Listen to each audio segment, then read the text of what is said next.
This video contains spoilers for Dune 1965, as well as the films Dune Part 1, Dune Part 2, and Thor Ragnarok. I'm not going to be explicitly spoiling anything in Dune Part 3 or Dune Messiah in this video, though there may be some vibes things spoiled for you that you already may be aware of from the ending of Part 2 or the trailer for Part 3.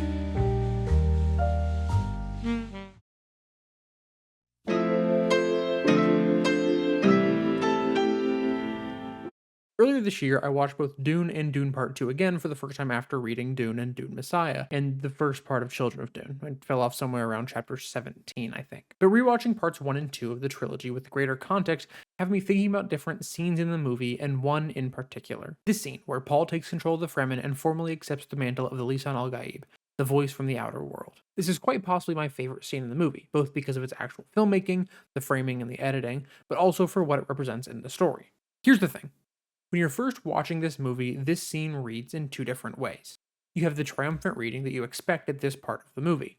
Paul has taken the water of life and is now experiencing time non-linearly, seeing the past, the present, and all possible futures. He's gone full Kwisatz Haderach. He has fulfilled the prophecy, heaviest possible quotes around that, and is now preparing to take his revenge on the Emperor, amassing an army of the Fremen and convincing them to join him. Yippee! But there are cutaways in this scene, to one character in particular. Chani. What's incredibly important to realize about Denis Villeneuve's Dune adaptation is that it drastically changes Chani. I would argue for the better, some would disagree, but for the sake of this video and this topic, we can focus on one of the big changes. Chani's belief in Paul. In the book, Chani is completely behind Paul, while in the film we get these cutaways during Paul's ascension. We see her rejecting what is happening here.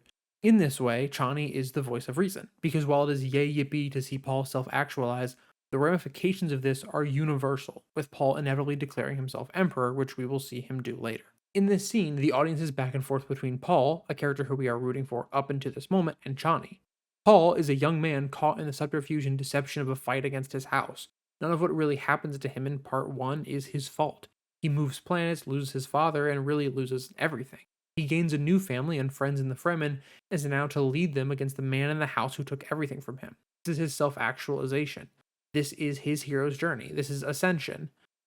But this is not a victorious moment.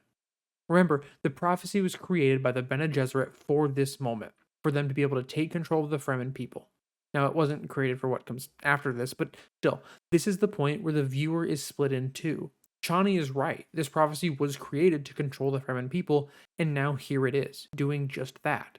But the filmmaking and the perspective the story is being told in also holds the victory and the triumph of this moment, of the people falling to Paul as he uses the memories of the past Reverend Mothers against the Fremen, as he leverages his vision of the future against them. Even his own mother worries he's going too far, too fast, but he knows exactly what he has to do. It's a moment in many superhero stories where the hero finally realizes who they're meant to be and fulfills what some could call their destiny. It's the moment in Thor Ragnarok where he goes full awakened Thor, as my friend Eric called it on our podcast Back at the Box Office, link in the description. This is Paul awakened and ready to take on the villains of his story. But the rest of the film has this tense energy. There's no victory to be found here. Even when Paul defeats Fade and takes Rulon as his wife, there is no victory. This is not a hero being born, but a villain.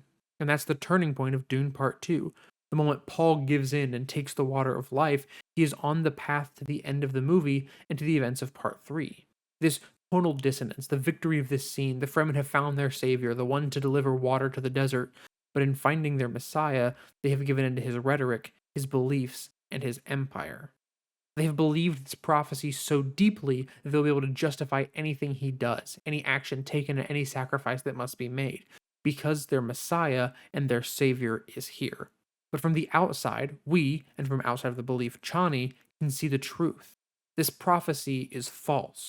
Paul may see the future, he may be walking the one path he can, the one path he sees as victory, but he is no longer the hero in his story. His conviction may lead him to believe he is, but the Lisan al-Gaib is not the savior from the outer world, he is just the voice. But as Paul speaks and takes control, it is already too late.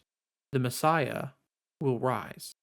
This scene, this sequence shows the split in the audience.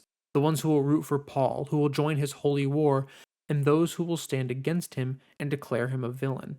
Messiah is a condemnation of those who deified Paul following the novel Dune, but Denis has baked the rebuke of those who elevate Paul into part 2 in the form of Chani, storming first out of his ascension to Lisan al-Gaib, and the second from his ascension to Emperor of the known universe. It's perfect, and it keeps me so excited for part 3. I loved Messiah, it's probably one of my favorite books right now, and part 3 looks great, but nothing has inspired the confidence in me that part 3 will be everything I hope for than this scene. Paul's ascension and the birth of a holy war. Thanks for watching.